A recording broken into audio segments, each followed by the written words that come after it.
We're here. Hi, everybody. It is Missouri Star Live, and I am Misty Doan here with the fabulous Jenny Doan.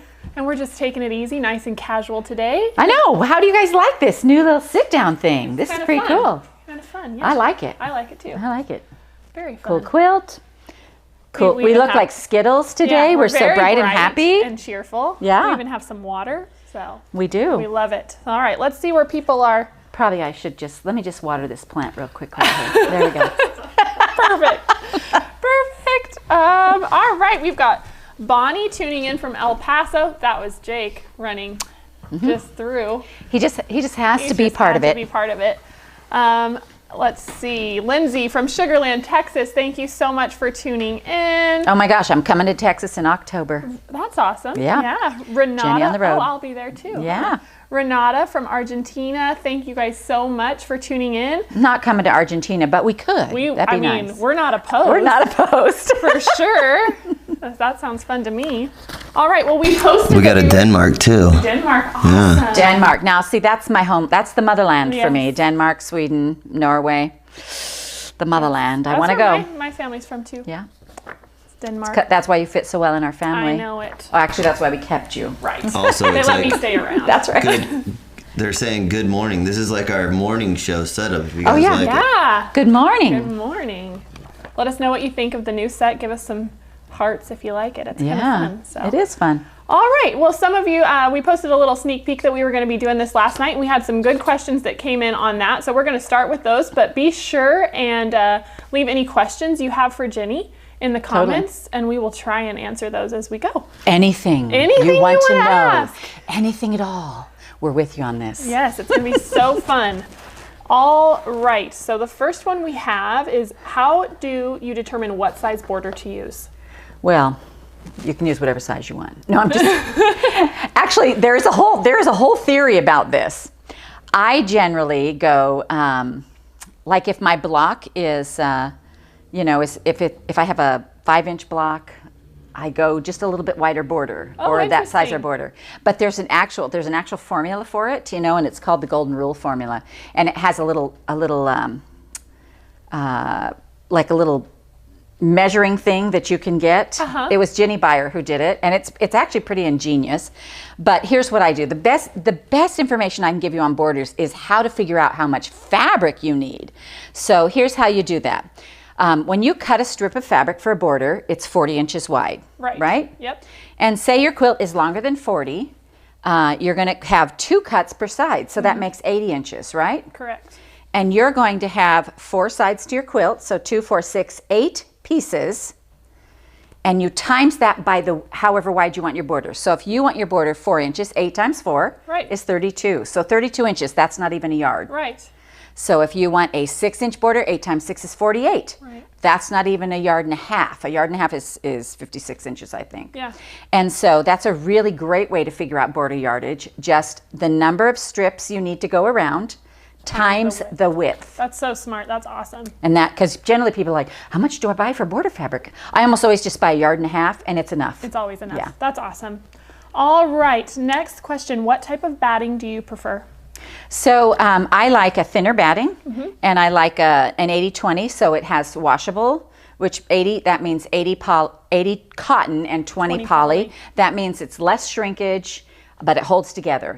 A solid cotton batting, I mean, they're better than they used to be. Now, that being said, there are just millions of different kinds of batting out there. Everything from plastic bottles to bamboo to, I mean, all kinds of stuff. So just feel it and use what you love and what it's used for. Like there's wool ones and things like that. I am a utilitarian quilter, so I want my quilts washed. Right. And the 80-20 works best for me. That's awesome. All right. That's actually what we use when you send a quilt in to be quilted here. I mean, we do have a few other options, but generally it's 80-20. Exactly. So I thought this was a good one. Do you use a scant or just a regular 1/4 inch? I thought maybe you would laugh at that. So I don't actually measure my 1/4 inch. For anything I do, it's more important that you're consistent than perfect. Yeah. And I generally, I mean, now if you're following a pattern, you must follow the pattern. Right. Because their blocks are all measured to be a certain way. When you do something that I'm doing with pre-cuts, it's more important that it's the same through the whole quilt. Yeah, then it is perfect, because what we're doing is we're looking for blocks that are the same size, right? So what I generally do is I put my fabric on the edge of my presser foot, and the pre-cuts throw me off a little bit because my brain does not like the little peaked edges. And so, you know how they're little jagged edges, and that's to help the stores so they don't have a lot of raveling. Sure. My brain doesn't love that, and so it doesn't consider it real fabric. So when I sew the 1/4 inch, those like stick out. You like, stick them out. There was another question yeah, about my that, 1/4 inch starts like at the valley, you know, where they peak in. It kind of starts there. So it kind of makes my 1/4 inch a little bit fatter. But what matters on anything I do. Now, if you're following a pattern and it says scant, here's what that means. That means you measure an exact 1/4 inch, and then you are actually on the other side of the thread. Like a needle's width then, like right? a needle's width, smaller Right. than your 1/4 inch. So that's the scant. I'll never probably say scant in any of my patterns, just so you know. Hopefully not, yeah. Mine's just easy, quick and easy. All right, let's see. Do we have any good questions coming through live that we should jump to, or should I stay on these? What do you guys think? Let's do a few more of these. A few more of these? Come okay. on, days of wasting. All right, let's see. What is the sewing machine you use in your tutorials, and or which one do you recommend? So here's what I recommend for sewing machines. You buy a sewing machine by your dealer. So shop your dealer. So buying a sewing machine is like buying a car. They're all going to get you where you want to go. And you just want to go to your town, go to who you're going to buy it from, and make sure that they're nice. Yes. So for instance, if your dealer will fix a sewing machine you bought at a garage sale, as well as the expensive one you buy there, he's your guy. Yeah. If he says, no, I won't fix it unless you buy it here, you don't want to buy a sewing machine from them. You want somebody who's going to be kind and generous and helpful. And so that being said, most sewing machines, there's like 4 sewing machine factories, and all those parts go in different housings. And so it's basically the same kind of thing. It really is like buying a car. You got to drive them. You got to see which one you like. You got to know which features you need. For instance, if it's hard for you now to thread the needle, you want that auto threader in there. Sure. You know, there are things we get used to. Like on my sewing machine, I almost always want to have a speed adjustment because I want to be able to sew fast. But if I have a little grandchild who comes over and they are slower, you know, we want to move that down. You know, I just shot a bunch of things with my grandkids, and I had it on high, and I noticed that when Gideon was filming with me, he like moved it a little, slow it down a little bit, Grandma, you know. And so I like to be able to do that. Now for my personal piecing, I almost always use the Baby Lock Jane, and the reason I use that is because it's fast. I love a fast machine. It is so fast. If you ever find yourself where you're like pushing your pedal to the metal and it's still not going fast enough and you start pulling your stuff through, you just need a faster machine, because that was me before I got the Jane. Yeah. And once you get a faster machine, you're good to go. That is awesome. Do you guys, there was a question that came through that said, do you prefer hand binding or machine binding? I prefer hands down. I do too. Number 1, I like the look of it better. Number 2, I enjoy doing it. So now I do have a new trick, and I saw this. Somebody sent me to a YouTube video. You know how we love those YouTube videos. But anyway, what the girl did was she put her binding, sewed it to the front, and then ironed it flat. Actually, she didn't do all these steps, but I added these in because these were helpful to me. So she ironed it flat. I ironed it flat, and then you flip it over, and then I got glue, and I used applique glue, but to be 100% honest, the Elmer school glue, the liquid school, will work just as well. It doesn't gum up anything, and it washes out. Yes. It's it's that non-toxic. And then I just put a bead of glue along the edge of, not the very edge, but like about 1/8 of an inch in along my binding, fold it over, and ironed it down. When you iron onto the glue, it actually sets it so it stays there. Awesome. Now the benefit for people like me is that when your hands start getting knobby and your fingers are growing this way and things get tough, the hardest part for me of binding is holding that binding down and sewing. Keeping my fingers pressed together like this and holding it. So the glue does that trick for me. I no longer have to use clips or pins or You can anything. just stitch away. I just stitch around. That's so smart. I Literally love just that. stitch around. Somebody said to me, awesome. "Well, are you still pinning it? You can actually glue it." And I was like, "What?" I love when we find out those blown. tips. Yeah. We all help each other. That's We all so figure it great. out. Let's see. So hopefully that will help you if you're hand binding too, because it really is. That's what makes it hard is the holding it down part. Absolutely. Somebody also asked what kind of thread do you use when you're quilting, and also batting for a quilt, like a wall hanging quilt. So I use the same batting, whether it's a table runner, a bed quilt, or a wall hanging, and that's the 80-20. It's a thin, low loft batting. We actually use Hobbs 80-20, and it's just all general. But any 80-20 will work good, and I just like a thin batting. Now I have used a flannel in there, like for a summer quilt or something like that, but mostly that. And then what was the other question, Jake? Thread. The Kind of thread. yeah. So Missouri Star has our own line of thread, and I really like it. It's a cotton thread, and it's really good. It's a little bit thicker, a little bit stronger, so I just like it a lot. But to be honest, on thread, I am not particular. Yeah. When you find an old quilt, it's not the thread that's going bad. Yeah.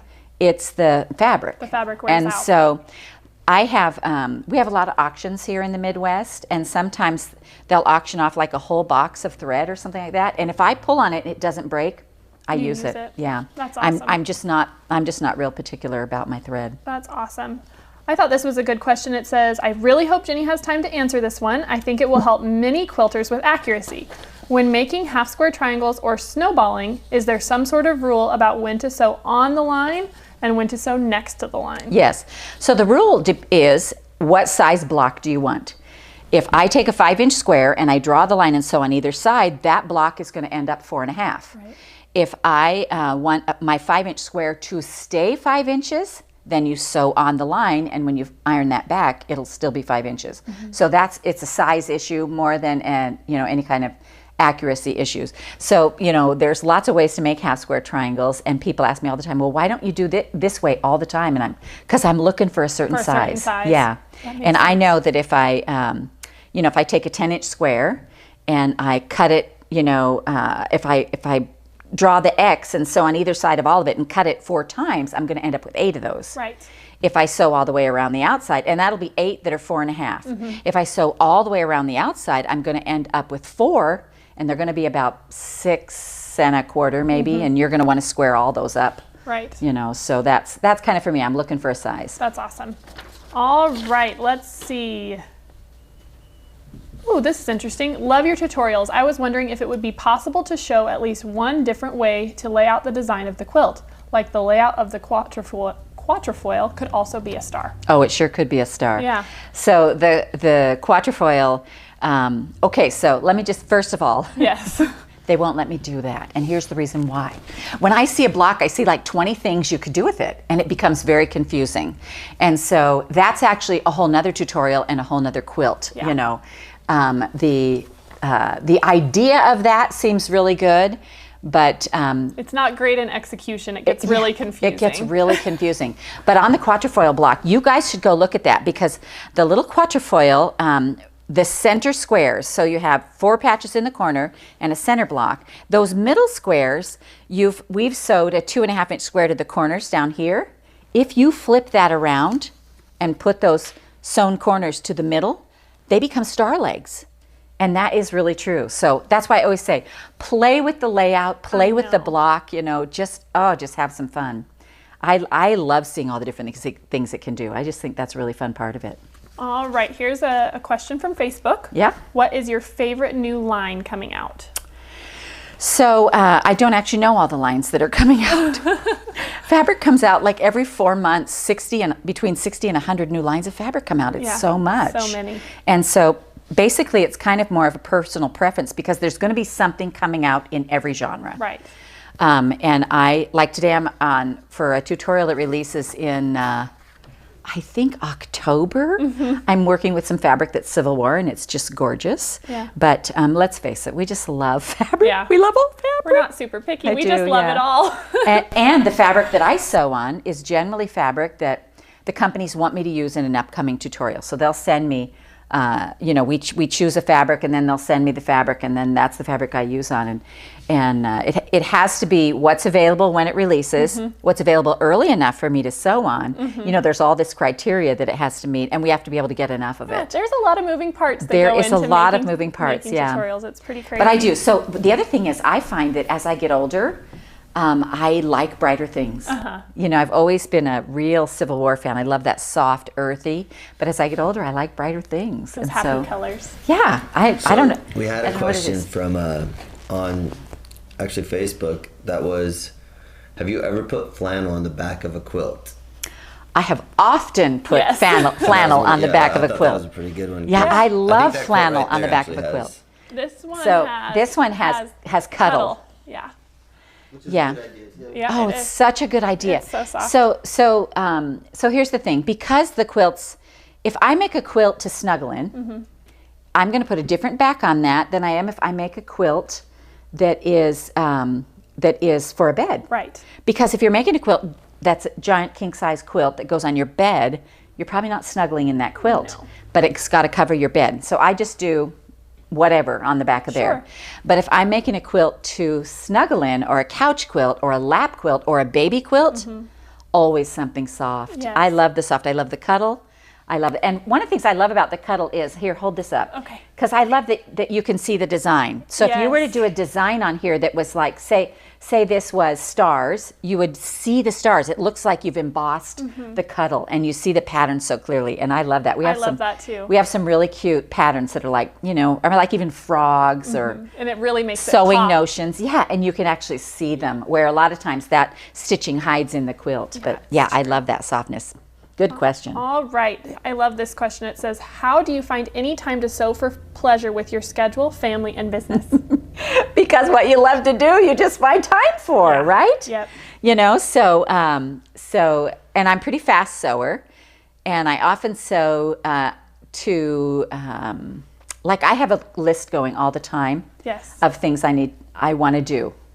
And it's not always need to do, it's want to do. So on my list right now is I'm working on I want to make a new quilt for my mom. We're getting our house painted, and the painter liked the quilt that was on my bed, so we're taking off some painter money, and I'm trading him a quilt. So I'm gonna pretty lucky guy, isn't it? I'm gonna have to make a new quilt for my bed. I have a new quilt to make for my new little grandson, because he's growing, and I just made him a little one. Now he needs a little bigger, you know. So or if somebody has a birthday coming up, or whoever I pick for Christmas, I make them a Christmas quilt. So all those quilts are on my list, and honestly, it's really all I do. You know, I mean, or not all, but I sew a lot, and I love to sew. Yeah. So it's my thing. I think this is an interesting question for you, Mom. Is do you use left-handed tools? They've mentioned a left-handed rotary cutter. So I actually don't use left-handed tools. I'm very left-handed, but when I was a girl, we didn't have them. And we couldn't really afford them, and so I learned to cut right-handed. I write left-handed and I eat left-handed, and I use my rotary cutter in my left hand. But I use one of the splash ones, so it's good for either hands. And the reason is because I sew in a studio with other people, and not everybody's left-handed, and that way we can all use them. But I even bowl right-handed. Do you really? Yes. That's funny. Wait. Do you hold the ball here or here? No, I do it this way. That's left-handed. Okay, I bowl left-handed. But like when I was a girl and I played softball, we didn't have a left-handed mitt. Oh, fun. So I had to learn to catch right-handed. Wow. Yeah, so it's, you know, I think it's just whatever you learn, whatever you have to do. And I honestly couldn't cut with left-handed scissors. I'd be hard-pressed to cut with left-handed scissors. Because you learned how to do it right-handed. I just learned how to do it right-handed. That's awesome. All right. I mean, and that just shows how old I am, because we just really didn't have them. Let's see. Oh, this is a great question. After creating a design, how do you make it a pattern? So I actually don't make it a pattern. So here's what I do, and I create the design, and then it goes to a pattern writer. And so she takes my actual design and works backwards and figures out what size my blocks are, how many there are, and what size it ends up, and then it gets like written. Right. Then it gets tested to make sure it actually works out the same, And I never ever used to square my blocks. And now, you know, everybody's at a different place in their journey. And I'm finally squaring blocks. And the pattern writers are so thrilled. You know, they're just like, oh, thank you. You know? Because it's like not this odd measurement, you know, it's like, it's a normal measurement. Yeah. So so then we have a pattern writer. Our pattern writer is Edie McGinnis, and Edie used to work for the Kansas City Star, their quilt division, and she's written several books and things like that, and she just does a great job with our patterns. And then we have some technical people who, you know, check all the math and all that sort of thing, and then we have it tested. Now, that being said, you know, we try to make sure that they're really good, but there is mistakes. And one of the questions I get asked all the time is, why don't we have multiple sizes on our there is a question about that, actually. On our patterns. Yeah. Well, the reason is, number one, is it's a real easy thing with pre-cuts, because if you use one layer cake, you're going to end up with a twin. If you use two, it's going to be a queen. Right. So it's easy to figure out size that way. But the other reason is that in the beginning we did that, but we didn't have great technical things going on that were checking things, and there were so many mistakes. So we just decided to drop it until we could really figure out that process. Yeah. But it's way easy to do with pre-cuts, because, you know, like a jelly roll is a twin, two is a queen. Now, if you want to make a king size, you do need at least 3, but you're going to have leftovers. Yeah. You know. Yeah. So that being said, if you have a layer cake of solid and a layer cake of print, and you're putting those together, that will end up a queen size quilt. Mm-hmm. And so, you know, you just, once you learn those sizes, it's pretty easy to figure out yardage for anything I do that way. I think that makes a lot of sense. This is an interesting question here that they were asking. They have a lot of leftover batting, and they were wondering how you would go about piecing it together, or if that's a good idea. So it's a super good idea. Mm-hmm. So we have a lot of leftover batting, and man, I'd like to figure out what to do that. There is actual batting tape, and so it's like, I didn't know that. It's a very thin, kind of almost like it's thin, but it's sticky. So you just can iron it on. You push your 2 pieces together, and it just holds them. You just iron it on, and it just puts them together. But I have also put them together and then zigzagged across. That's what I've done. And now you don't want to overlap them, right? Because when you quilt your quilt and they're overlapped, it's gonna make a little hump. Right. But as long as you put them right next to each other, and widen that zigzag, and just zigzag, it'll just go right across. But they actually have an iron-on tape as well. That's awesome. I did not know that. Yeah, a lot of times we'll use an iron-on tape, like out at the quilting, our quilting place. Yeah. I can't think what it's called right now. Our quilting place. The quilting department. Yeah, the quilting department. Yeah, a lot of times they'll use that tape. That's awesome. All right, this is another great question. It says, I'm a beginner quilter. What are the most important basic rules when starting out? And if you're on a budget, what equipment is the most essential? So for me, the most essential would be a mat, a ruler, a rotary cutter. Mm-hmm. Your fabric, like I even, when I started, I just wanted to figure out if I could do it. Sure. And I wanted to make a plaid quilt. I actually went to the Goodwill, bought a ton of men's shirts. That's awesome. Cut them up. I mean, there's so much fabric on a shirt, and you can get them, like you go to a yard sale, they're like $1/4 a piece or something. And I made several of the rag quilts, you know, the flannel rag quilts and things like that. But I would say you want a sewing machine that runs, and a rotary cutter and mat and a ruler that makes sense to your brain. So remember, this is one of the things. So in the beginning, like you'll probably sew with people and they'll say, oh, I love this ruler. And watch what your brain does when you use this ruler, because if you feel like you need to put tape on it so that you can actually see the line or follow the line, that's not the best ruler for your brain. You should be able to pick up a ruler and you should go, okay, here's the half, here's the inch, here's the whatever. So just watch the ruler and you'll find one. We all have different brains. They all makes different sense. But so ruler, rotary cutter, mat, and then just start with any fabric you can get your hands on, really. You know, I started with Walmart fabric. Now that Walmart, interestingly enough, from the very first quilt I made, that Walmart fabric has almost disintegrated. Really? Like I actually went, because I had tied it with little yarn ties. I made it for Alan, tied it with little yarn ties. And I made one for Jake too, and tied with yarn ties. Yes. And you can see the cheap fabric, it just doesn't last that long. So, you know, but that's a journey thing too. So as you're going along on your journey, you just want to, you'll get better. You'll just get better and better, and you'll realize, okay, I really need to, I want this to last a long time. Absolutely. You know, so. But look at our grandma's quilts. I mean, they used every piece of clothing. Exactly. I mean, I love amazing. those. So there was a question that came in here that I liked a lot. There's a lady on here that she has an old quilt that her grandmother made and she wants to remake it. And she asked if you ever got inspiration from old quilts. I do all the time. Everybody keep sending in your questions. Yeah, please We keep know sending them. we're having a hard time getting to all of them, but we have about 5 more minutes, so send them in and we'll try to Yeah, get send in your questions. So I love the old quilts, and I often use those for inspiration because if I get stuck, you know, like you know, my ideas aren't coming, I'll be like, how can I take that block and make it with a pre-cut? You know, that's my whole realm of thinking, and I love to see if I can do that. And then I love to see how my brain just wants to make it simpler. Sure. And so I'll look at it and I'll be like, because like if you've never seen my bear paw, there's no half square triangles in my bear paw. Right. And so, you know, people are like, what? Yes. You can do that without this, you know? And so you just, you know, so go look at the way, if you think I'm working really hard, look at it. It has the traditional look without the traditional thing, but I love the old quilts. Now, one of the things on the old quilts that I wanted to touch on real quickly, a question that I get asked a lot, is how do you repair old quilts?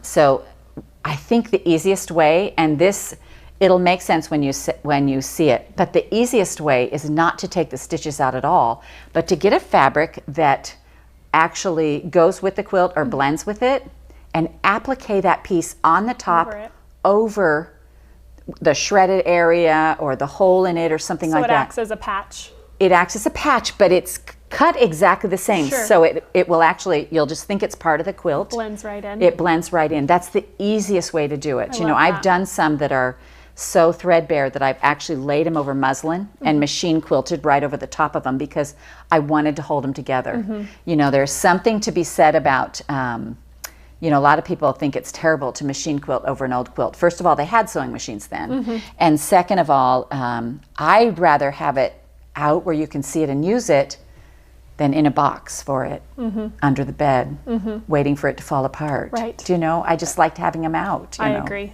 So, you know, there's two schools of thought on that. I agree. What else do we have? Jake, you got something for us? Yeah, turns out there's a ton of left-handed people that are using right-handed scissors. Yes, and we just had to, and probably most of them are my age. Yeah, probably. And there's a ton of great questions here. Well, maybe we should make this fairly regular where we can come on and ask questions, because I absolutely love the question and answer thing. Yeah, I think so too. I think it's really great. I love it. Oh, this. Let's do one more question and then we'll wrap All right, it up. I've got one more. What do you do with all the quilts that are made in the tutorials? So I have to tell you a funny story about that. I finished a quilt one time and I was like, oh my gosh, I love this. I'm going to put this on my bed. And Sarah said to me, you can't put that on your bed? Yeah. And I said, why not? What are we going to do with them? And she said, Mom, these are magazine quilts. These are tutorial quilts. They can't go on beds. And I'm like, what are we going to do with them? And she said, they're going in a vault. And I was like, we have a vault? And she goes, no, but we should probably get one. We don't have a vault. No. Just so you know, we don't have a vault. What we do now is, because all of the quilts in all of our shops, they're there not because we have the fabric, but because we have the tutorial. Sure. So those quilts, we have a quilt librarian now. His name is Jamie, and he has cataloged every quilt that we have, every quilt that hangs in every store, every office. Photographed. Yeah, cataloged, photographed, and it's and he knows exactly where it is. And because we make more than 100 quilts a year, you know, because we make one a week for tutorial and one a week for block, you know, so because we make so many, they have to be cataloged, because I was, you know, I wasn't keeping good track of them. I know. And so now he knows where everything is, and he has shelves. And basically what the shops can do then is they can check out quilts for their shop. Yeah, to decorate them. Yeah, so then a quilt will hang, and it'll be, a batik quilt, but we may not have that fabric anymore, but we have, you can get a layer cake that any layer cake will work with that. So they check them out. That's what happens to all of our quilts now. Yeah, there's lots of room to hang quilts when you've got 12 shops to There is. hang There quilts. is. All right, one more quick one just Okay. she says she's British and she doesn't know what a jelly roll is. Oh, okay. So let me explain the pre-cuts really quick. There are several standard pre-cuts, and all the companies give them different names. Yeah. So jelly roll and layer cake and charm pack, those are Modus trademark names, and every company has a different name. So jelly roll is just a 2.5-inch strip, and you get 40 strips in that roll, and it actually makes a twin size quilt. Yeah, Now it's going to be 2.5 by the width of that. Oh wait, Mom, Yeah. there's one right behind you. Oh, Other way. back there. Other behind you. Oh my goodness. Reach for it. Oh my goodness. Stretch, big. There we go. Oh, here it is, Got it. right here. There we go. So this is what the jelly roll looks like when you open it up. It's just a 2.5-inch strip that's cut the width of the fabric, and there's 40 of them in here. Now, because a 2.5-inch strip is smaller, when you're going to lose a 1/2 inch every time you take a seam. So it'll make a little bit smaller twin. Layer cakes are 10-inch squares, and charm packs are 5-inch squares. So that's just the general sizes. We also have some of these strips that are 1.5 inch. They're called honey buns. Yeah. I don't know why. I don't know Cute. where these names came from. Somebody who they really wanted a bakery, maybe. Well, I don't know. every manufacturer has different names for them, right? They do. Yeah, they call them strips and patty cakes and Pixie stackers strips and pixies and bally pops, and they all have all different kinds of names for them. Yeah. But the pre-cuts just make it super easy and quick. And so, I apologize if I confused you. Here, he's bringing me a few more right here. There we go. There we go. So here's the 5-inch squares. 1 makes a baby, 2 makes a crib, 3 makes a lap, 4 makes a twin. 4 of these is equal to 1 of these. This makes a twin size quilt. 42 squares, 42. So when you put a quilt together, it's 6 across, 7 down. And this is the little skinny strips. People always ask me when I'm sashing, what size sashing do you use? And I'm like, it's going to be 1.5 or 2.5 because I can buy those on a roll. I don't even have to cut them, and you can get these in all kinds of background colors, Yeah, they're amazing. Yeah, so I love them. So that's a great question. Yeah. Great question. Perfect. Well, this has been so fun. This has been really great. I love it. I love it too. Thank you guys so much for tuning in, and thank you for all your questions. Oh wait, we can't quit yet. We can't quit yet. I forgot Jenny has a I little, have something to show you. I have something to show you. Okay. So this is such a cool idea. There's a gal who brought this. Her name is Nancy Reyes. Yes. And she came to visit our shops. And I love it when I see cool ideas like this. And I'm like, I'm going to show this on Facebook Live. So what she did was she made for her little grandchildren and for baby gifts, which I think is so cool, a book of colors. So whenever we make a quilt, we have that 1 block left over or scraps of fabric. So she made a page that's all red, a page that's all orange. And these are just orphan blocks, leftover blocks. So this is like strips and things that are left over, all the yellows. And then she squares them up. And she squares them up and just puts them together and sews them wrong side and makes a book of colors. So cute. Isn't that a great idea? So then, of course, all this has all the colors on the back, and the front was black and white, but you could do it any way you want. But I love the idea that all these little pieces didn't go to waste. Yeah. That they come in these little books, and she went above and beyond. So she did like little embroidery on it and things like that. And honestly, this would be a great way to practice your free motion quilting because it's like, you make this little block and it's just a little square and it doesn't feel so intimidating. That's not one of the things I'm a natural at. So I work hard on that. But, even just mirroring the block. But look how cute these are. Isn't that so really, cute? Really fun, yes. And clever idea. I love this idea. Yeah, thank you. So anyway, thanks for... What was her name again? Her name is Nancy Reyes. Nancy, and thank she's you for from sharing. Wichita, Kansas. And she sent me pictures and everything. And so sweet. She said, can you do it as a tutorial? And I don't think it would work as a tutorial because what you've got left over isn't what I've got left over. So, just use your leftover blocks, sew them all together, square them up to the same size, put a little batting in there, put them back to back, sew all the way around them. Yep. And you've got a cute so little fun. color It's page. been super fun. Everybody says they love the format. They love the Q&A. There's a whole bunch of comments about that. I'm Oh, so good. glad. I love it Awesome. too. I love it too, you guys. That's awesome. Thank you guys so much for tuning in. We do have some information about our birthday bash event coming up that's in the description. You can check that out if you want It's to. coming. It's coming. Birthday bash. It's going to be so fun. 10 years. And also, there was a question about it, so I feel like we have to address it. Someone asked when we're going to be in Green Bay. We're going to be in Green Bay next week. So August 4th and 5th, I think. yes, Oh. 3rd and 4th. Oh, 3rd and 4th. Mary says the 3rd and 4th. I was close. You know, they just hand me a paper and I go where they tell That's me to. exactly right. So we will actually be in Green Bay for Jenny on the Road on the 3rd and 4th. We're so excited. Oh, come if you can. Come It's if just you going to can. be so It's cool. a lot of fun. Thank you guys so much. This has been awesome, and we will see you next Tuesday at 11 o'clock. Bye, everybody. See ya.